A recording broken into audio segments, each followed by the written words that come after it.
भारत का दिल कहे जाने वाले मध्य प्रदेश के अलीराजपुर, खंडवा और धार जैसे जिलों में एक ऐसी सच्चाई छिपी है जिसे मेन स्ट्रीम मीडिया कभी दिखाना नहीं चाहती है।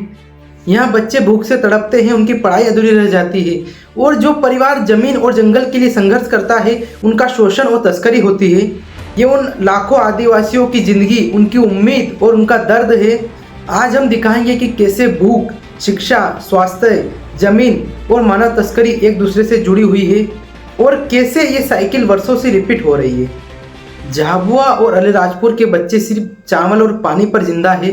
यूनिसेफ और सरकारी रिपोर्ट ये बताते हैं कि 5 साल से कम उम्र के बच्चों में कुपोषण की दर 40% से ऊपर है। लेकिन भूख सिर्फ फिजिकल हंगर नहीं है, इसका असर एजुकेशन पर भी पड़ता है। जहाँ स्कूल दूर है और स्कूल है तो वहाँ टीचर की कमी है और बच्चों को कई किलोमीटर तक पैदल जाना होता है। जहाँ बच्चों को मिड डे मील यानी मध्याह्न भोजन और स्टडी मटेरियल तक नहीं मिलता।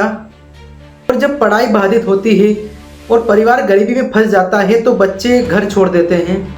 मंडला और बालाघाट के किशोर लड़के और लड़कियाँ ट्रैफिकिंग के शिकार होते हैं और अक्सर राजस्थान और गुजरात की फैक्ट्रियों और खेतों में काम करते नजर आते हैं।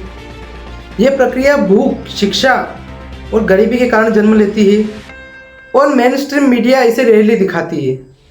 यह सिर्फ सांख्यिकी नहीं है, ये उन बच्चे और परिवारों की जिंदगी है और हर साल यही बच्चे शोषण का शिकार बनते हैं। और यही नहीं, झाबुआ, खंडवा और अलीराजपुर में किसानों की जमीन और जंगलों को लूटा जा रहा है। रेत माफिया, माइनिंग और फॉरेस्ट लैंड सीजर की वजह से यहाँ कई किसानों को अपनी ज़मीन छोड़नी पड़ती है और ज़मीन छोड़ने के बाद कई किसान माइग्रेशन के लिए मजबूर हो जाते हैं। यही माइग्रेशन का मतलब अक्सर उन बच्चों की तस्करी और मजदूरी में फंसना होता है। यहाँ भूख, शिक्षा, ट्रैफिकिंग और ज़मीन की लूट एक दूसरे से जुड़े हुए हैं।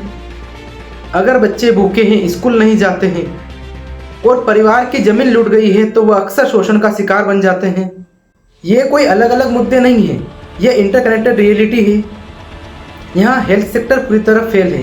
प्रेगनेंसी के टाइम पर महिलाओं को दूसरे शहरों में ले जाया जाता है, बिना मेडिकल केयर के स्ट्रगल करना पड़ता है। सरकार कई योजनाओं का नॉमिनल डाटा दिखाती है लेकिन ग्राउंड रियलिटी बिल्कुल अलग है। अक्सर मेन स्ट्रीम मीडिया इन जिलों के बारे में डेवलपमेंट स्कीम और अच्छी बातें बताती है लेकिन ग्राउंड रियलिटी नहीं दिखाती है। पर हम आपको हर वो सच्चाई दिखाएंगे जो मेन स्ट्रीम मीडिया नहीं दिखाती है। अगर ये जानकारी आपको अच्छी लगी है तो वीडियो को लाइक करिए, शेयर करिए और चैनल को सब्सक्राइब करिए। मैं हूं धर्मेंद्र खेर और आप देख रहे हैं मालावल 24। धन्यवाद।